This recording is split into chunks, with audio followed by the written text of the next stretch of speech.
Hello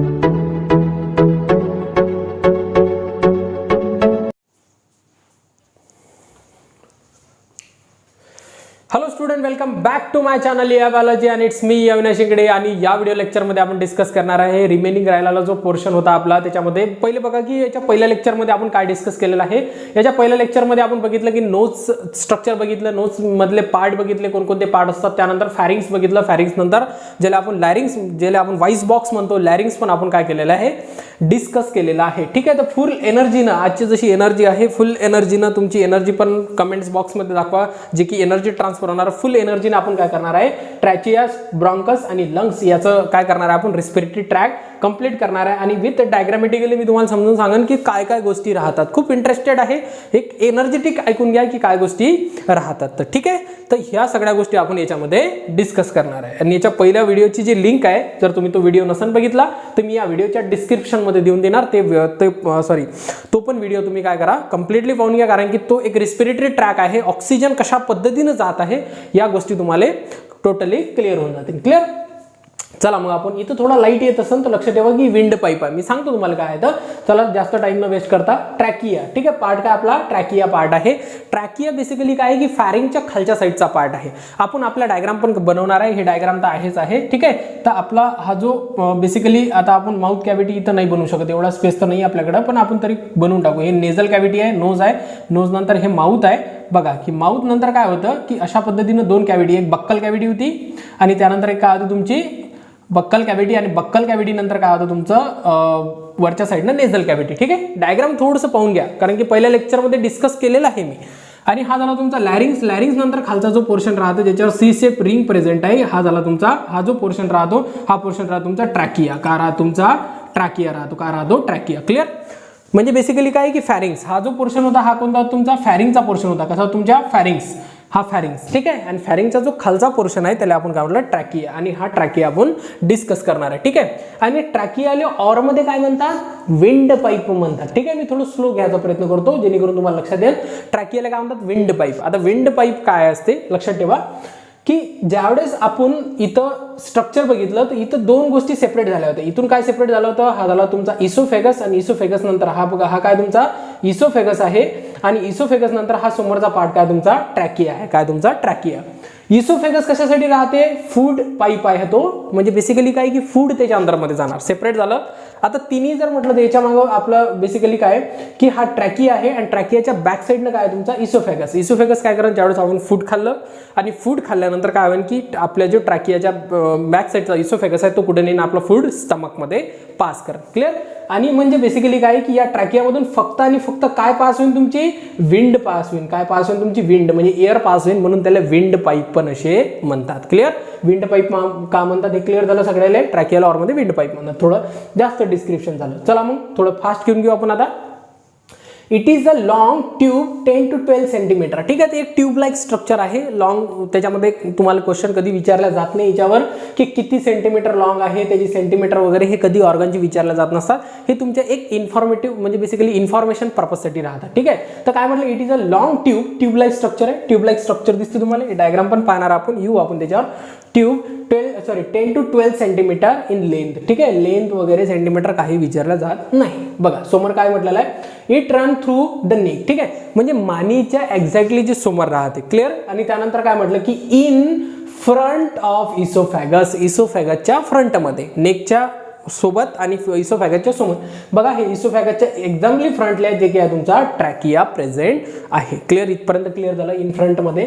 त्यानंतर काय, middle of thoracic cavity. Middle of thoracic cavity राहते. आता कॅव्हिटी आपण सेपरेट करून टाकू, जर कोणाला माहीत नसेल तर. बेसिकली आपण जर विचार केला तर हा एक ह्युमन्स आहे, आणि ह्युमन्समध्ये ह्युमनची डायग्राम काढून टाकू. ठीक आहे, हे ह्युमन्स आहे. ह्युमन्समध्ये ज्यावेळेस आता बेसिकली हे काय झाली तुमची, आता इथं दिसत आहे तुम्हाला, हे कोणती कॅव्हिटी झाली तुमची, थोरॅसिक कॅव्हिटी. हे काय झाली तुमची ॲबडॉमिनल कॅव्हिटी. ॲबडॉमिनल म्हणजे पोटाची कॅव्हिटी, आणि थोरॅसिक म्हणजे चेस्ट कॅव्हिटी. क्लिअर.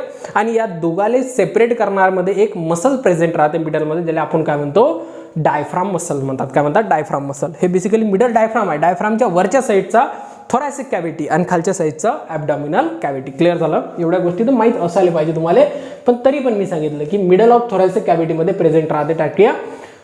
त्यानंतर मिडल ऑफ थोरॅसिक कॅव्हिटी पर्यंत गेलेला आहे तो. त्यानंतर बघा सेकंड पॉईंट काय दिलेला आहे तुम्हाला, it supported by C shape rings. ठीक आहे, सी शेप रिंग राहतात. हे दिसतात तुम्हाला, हे रिंग्स दिसतात ना तुम्हाला, हे जे रिंग्स आहेत ना बघा, याला थोडंसं आपण अशा पद्धतीने जर लेबलिंग केलं तर हे काय तुमचे रिंग्स आहेत.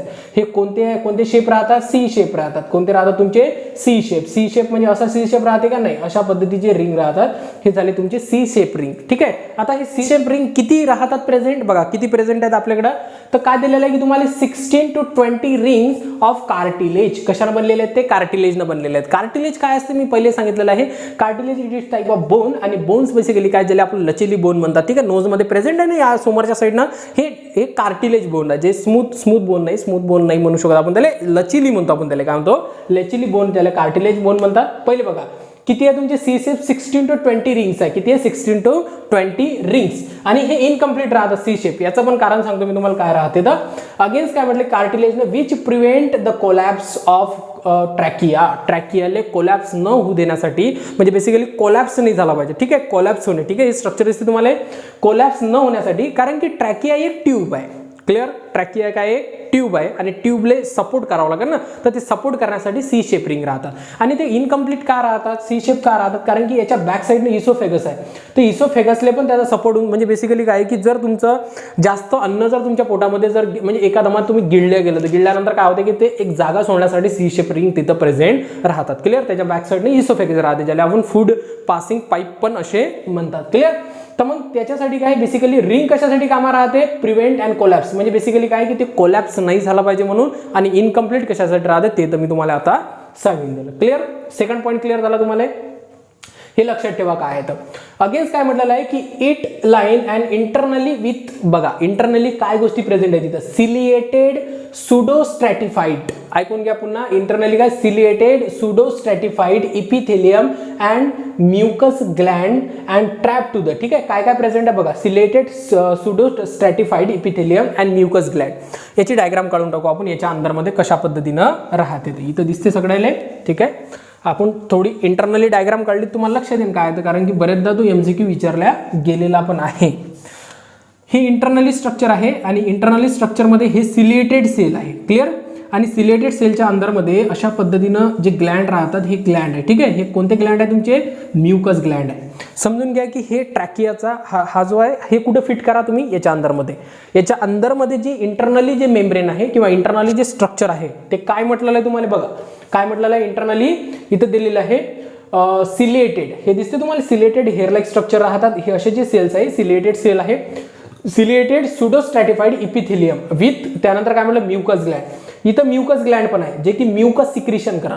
म्युकस बेसिकली फ्लूइड दिसते तुम्हाला, चिकट जे फ्लूइड राहतात त्याला म्युकस म्हणतात. काय म्हणतात, म्युकस. आणि ते ट्रॅकियामध्ये कंटिन्युएशन मध्ये सिक्रीट करत राहतात. मग त्याचं काय कारण असेल ते तर पाहू ना आपण. हे सिलेटेड आणि म्युकस ग्लँड कशासाठी दिलेलं आहे, तर त्याचं कारण काय आहे की it trap the unwanted particle. म्हणजे जे अनवॉन्टेड पार्टिकल त्याच्या थ्रू गेलेले आहेत त्याला काय करते, ते ट्रॅप करते. आणि त्यानंतर काय म्हटलं की preventing their entry of into the lungs. म्हणजे जे की अनवॉन्टेड पार्टिकल आहेत ते तुमच्या लंग्सच्या अंदरमध्ये नाही गेले पाहिजे, त्याच्यासाठी म्युकस ग्लँड आणि सिलेटेड सेल पण तिथं प्रेझेंट राहतात. दिसते तुम्हाला सिलेटेड सेल, नाही तर मी इथं डायग्राम देऊन देईन तुम्हाला की सिलेटेड सेल कशा पद्धतीनं राहतात. क्लिअर, तर हे झालं तुमचं ट्रॅकियाचं स्ट्रक्चर, जे की तुमचे ट्रॅकिया. आता बघा आपण थोडे डायग्रामॅटिकली बघू. बघा हा तुमचा ट्रॅकिया आहे मिडलचा.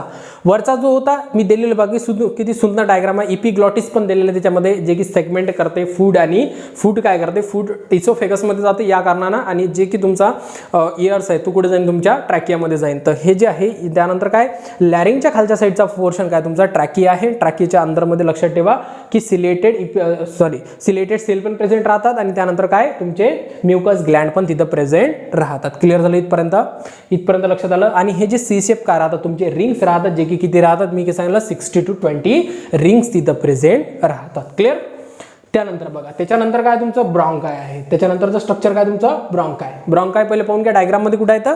आता हे जे स्ट्रक्चर आहे ना, आपण ज्याला ट्रॅकिया म्हटलं, ट्रॅकिया काय करते, दोन भागामध्ये डिवाइड होते. क्लिअर, आणि दोन भागामध्ये ज्यावेळेला डिवाइड होते तर या डिवाइड झालेल्या स्ट्रक्चरला आपण काय म्हणतो, ब्रॉन्काय म्हणतात. काय म्हणतात, ब्रॉन्काय.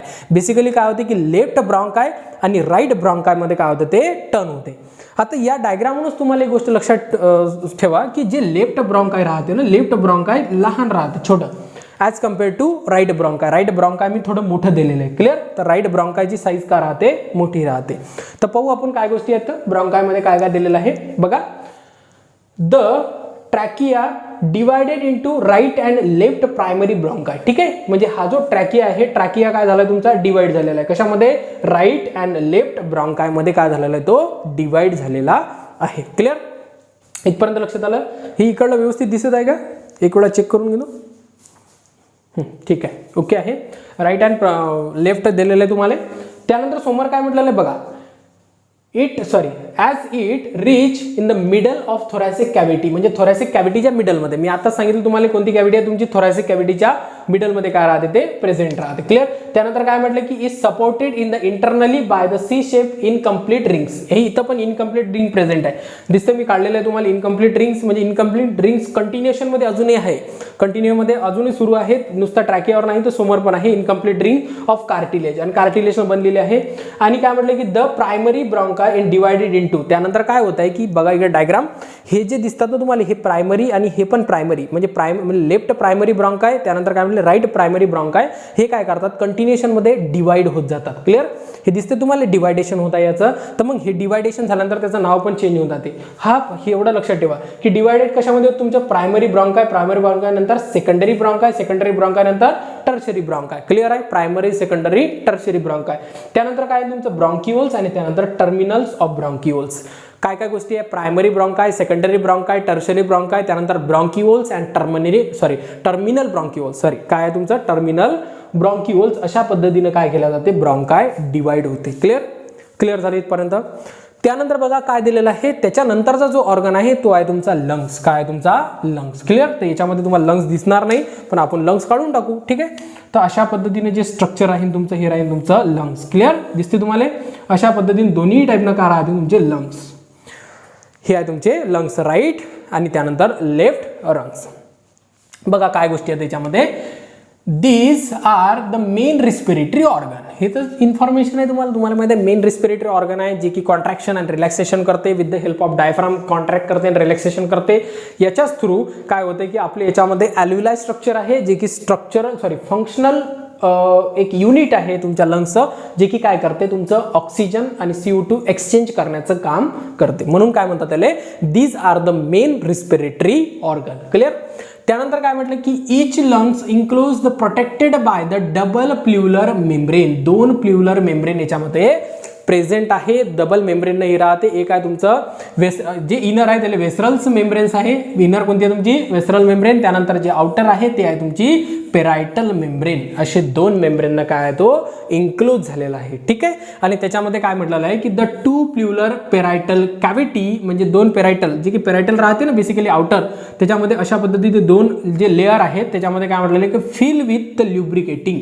त्याच्यामध्ये ल्युब्रिकेटिंग काय जे तुमचं फ्लुइड आहे ते ऑलरेडी अवेलेबल्स आहे. ठीक आहे.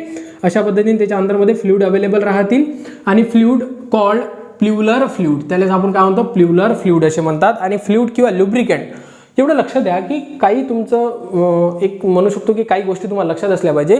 जिथं जिथं लुब्रिकेटिंगचा यूज केला जाईल ना, ते लक्षात ठेवायचं की काय फंक्शन राहील त्याचं. तर बेसिकली काय, फ्रिक्शन रिड्यूस करण्यासाठी, जे फ्रिक्शन होते 2 मेम्ब्रेनमध्ये जे फ्रिक्शन होणार आहे त्याला रिड्यूस करण्यासाठी ल्युब्रिकेशनचा सिक्रेशन होत असते. ना की इथं कुठेही पण जिथं जिथं फॉर एक्झाम्पल ल्युब्रिकेटिंगचा एक उल्लेख केला जाईल किंवा म्हटलं जाईल, तर तिथं लक्षात ठेवायचं की फ्रिक्शन रिड्यूस करण्यासाठी ल्युब्रिकेशनचं सिक्रेशन केल्या जाईल. क्लिअर झालं इथपर्यंत क्लिअर झालं. तर हे झालं तुमचं स्ट्रक्चर ऑफ लंग्स. म्हणजे ह्या बाकीच्या गोष्टी आपण काय केलेल्या याच्यामध्ये या लेक्चरमध्ये डिस्कस केलेल्या आहेत. तर हे ओव्हरऑल लक्षात आलं. हे इन्फॉर्मेशन लक्षात ठेवा काय आहे. तर याच्यावर MCQ विचारल्या जातात. त्यानंतर बघा कुठे MCQ विचारलेला आहे, हा सिक्वेन्स लक्षात ठेवा. प्रायमरी, सेकंडरी, टर्शरी ब्रॉन्काय, त्यानंतर ब्रॉन्क्युल्स अँड टर्मिनल ब्रॉन्क्युओल्स लक्षात ठेवा. अगेन्स्ट त्याच्यामध्ये काय म्हटलेलं आहे की याच्यामध्ये एक दिलेले सपोर्टेड अनदर कुठं विचारला गेला होता तुमचा, ठीक आहे, सुडो म्हणजे हे इंटरनली जे ciliated pseudo stratified epithelium and mucus gland याच्यावर पण विचारला गेलेला आहे. क्लिअर इथपर्यंत. तर हे जर तुम्हाला इझिएस्ट पद्धतीने लेक्चर वाटलं असेल, तुम्हाला जर सगळ्या गोष्टी समजल्या असतील, तर तुम्ही नक्की चॅनलला सबस्क्राईब करा आणि एन्जॉय केला असेल नक्की कमेंट्स करा. डाऊट्स असेल तरी कमेंट्स करा आणि ज्याला जरूरत आहे त्याला नक्की शेअर करा. ठीक आहे. थँक्यू.